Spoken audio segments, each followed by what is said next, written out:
watching the station covering all of the DMV. This is DC News Now.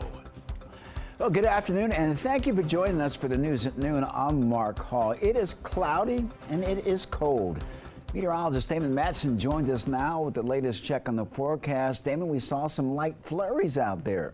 Yeah, Mark, they're just starting up, and that's what we're keeping our eye on here as we go on into the afternoon. We certainly have the ingredients lining up. It is very cold out there, and the clouds from this latest storm system have certainly moved in, but the flakes have been holding off. Now, check it out. We still only have winter weather advisories covering most of our southern counties, stretching from Orange County over toward the Fredericksburg area and into southern Maryland, Calvert, St. Mary's, Charles counties, still the only ones under this winter weather advisory, as there could be a few inches of snow and some minor impacts from that as we go through the rest of the day, lasting into Thursday morning. These advisories do shut off at various times depending on the exact location. St. Mary's, King George counties, the ones seeing this advisory the longest into Thursday morning, as some of that snow could linger. But here's where those flakes are at right now. Notice it is struggling, the snowfall, to move northward. It's running into a lot of dry air, so you're only seeing the clouds once you head north of the district.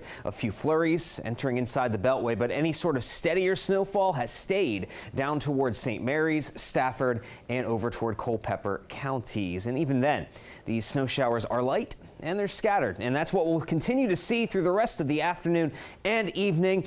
Again, south of D.C., there could be some slick conditions on those roadways for the evening commute, but we're not expecting a major snowfall before things start to dry out a little bit heading into the night. Now, are we done with the snowfall after today, or could there be a second round of light snow on Thursday? We'll have that answer in your full forecast coming up here in just a bit. All right, Damon, and thank you. A string of shootings in Northwest in a matter of hours. Two of those incidents involved a police officer firing their weapon. We know one suspect is dead. DC News Now's Jean-Marie Sisse has the latest in the investigations. Yeah, yesterday was very, very active for MPD officers. Now we're talking about several different incidents. One incident involving two people firing at each other, two other incidents which were separate involving an officer firing their weapon, and one man is dead. Both of those situations taking place right here on Georgia Avenue. Whenever there's a loss of life in any situation, it's very tragic. Three separate incidents, one life lost. Just before 3:30 p.m. on Tuesday, a shooting happened between two people on Oak Street in Northwest. MPD Chief Pamela Smith says one of the victims is also a suspect and was arrested. Around the same time in the separate incident, police were conducting a traffic stop when they saw two individuals firing weapons nearby on Georgia Avenue. An officer fired in that direction. Police do not believe anyone was hurt. They were last seen in the alley in between Quebec Place and Princeton Place Northwest. Just hours later on the 3500 block of Georgia Avenue, police say a suspect was driving south and hit a police car driving the opposite direction. The individual gets out of the car. He's really enraged. The suspect then reached into the officer's car through the window with a knife, demanding the officer's gun. The officer moved to the passenger side and told him to put the knife down, then fired his weapon. As the officer checked on him, the suspect got up, grabbed the knife, walking towards the officer, then entered another officer's car, which wasn't far. They told him to get out. He finally came out with the knife and attempted to carjack a woman with his knife. Police opened fire, ultimately killing him. The suspect died at the scene. No one else was injured. Neighbors tell me off camera they're tired of the violence. The two officers who discharged their service weapons have been placed on administrative leave per departmental policy. Now, all of these incidents are still being investigated. We're going to continue to follow this story and bring you the latest. From now reporting in Northwest DC, I'm Jean-Marie Sisse. This News Now. Jean-Marie, thank you. And in Prince George's County, police are investigating a deadly shooting in Laurel. This happened last night on South Laurel Drive. Police found a teenage boy suffering from gunshot wounds. He died at the scene. The boy has not been identified. Anyone with information is asked to contact police. DC News Now is your local election headquarters. In the district, Advisory Neighborhood Commissioner Salim Adolfo announcing his run for the vacant Ward 8 seat.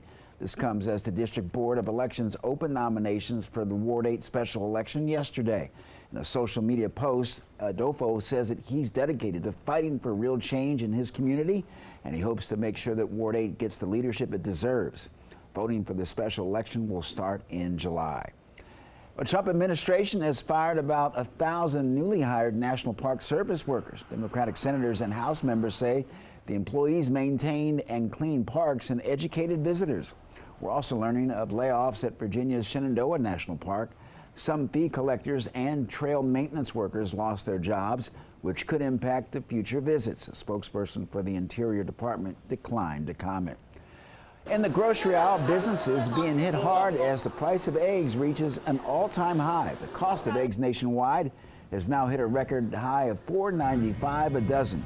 But cartons can cost $10 or more for organic or cage-free eggs. Grocery stores say that they're struggling to keep eggs on the shelves. That includes a local Whole Foods market. They've started to limit the number of egg cartons customers can purchase. Similar measures being taken at wholesale stores like Costco. Experts say the national egg supply has been strained by the bird flu. More and more of us consumers, we want the free-range eggs, right? We think they taste better. They're probably better for you. But when you have free-range eggs, that means the chickens are actually engaging more with other wild birds that are more likely to have some of these diseases. The Department of Agriculture said that it also had to slaughter more than 23 million birds just last month to try to get the bird flu under control. With federal workers returning to the office, a lot of people in the area are driving a lot more. And driving more means more spending more money on gas. Haley Milon is stretching your dollar and showing you how to put some money back in your pocket. A lot of people feel like they're driving a lot more these days, and that's not fun for multiple reasons. Mostly sitting in traffic, but also paying for gas. It's adding up for a lot of people. So I've been using the Upside app since January, tracking my progress to find out how easy is it and is it worth it.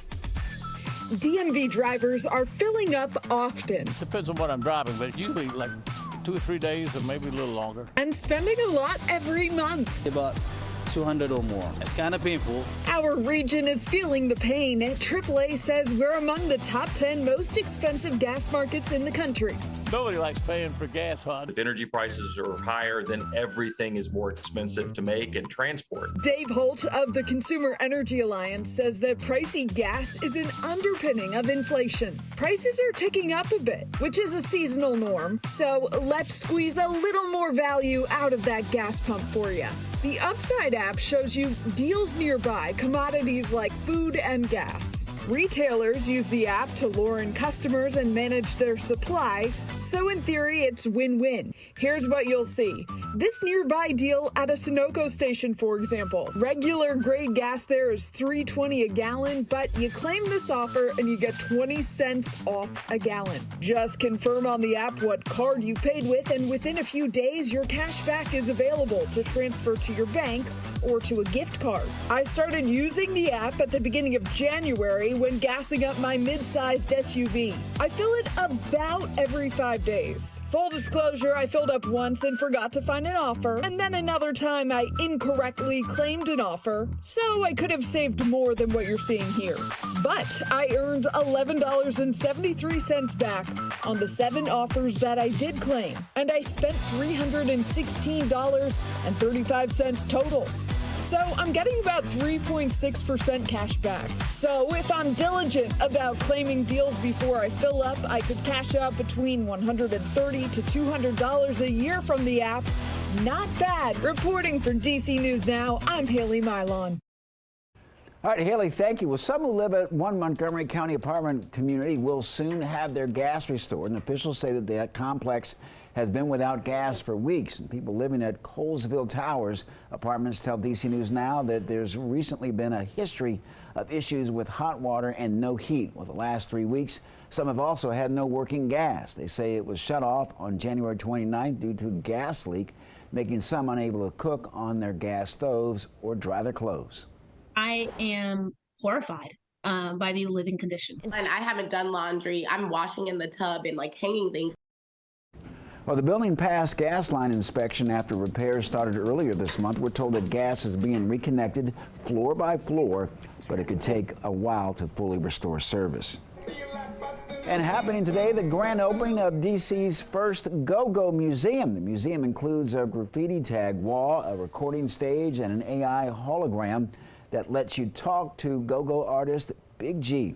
In 2020, Mayor Bowser made go-go the official music of the district after the genre was previously criminalized and blamed for violence. The Go-Go Museum is in Southeast, right outside of Anacostia Park. And coming up on the news at noon, critics of the Trump administration are concerned recent cuts at the FAA will impact air safety. Our correspondent on the Hill takes a look at the Department of Transportation's efforts to reduce accidents and danger. But first, here's Damon Madsen. Yeah, Mark, not all of us are going to be seeing that snowfall here today. We'll let you know where it's more likely that flakes will fly coming up after the break. Thank you, Damon. You're watching DC News Now at noon. Stick around. We'll be right back after the break.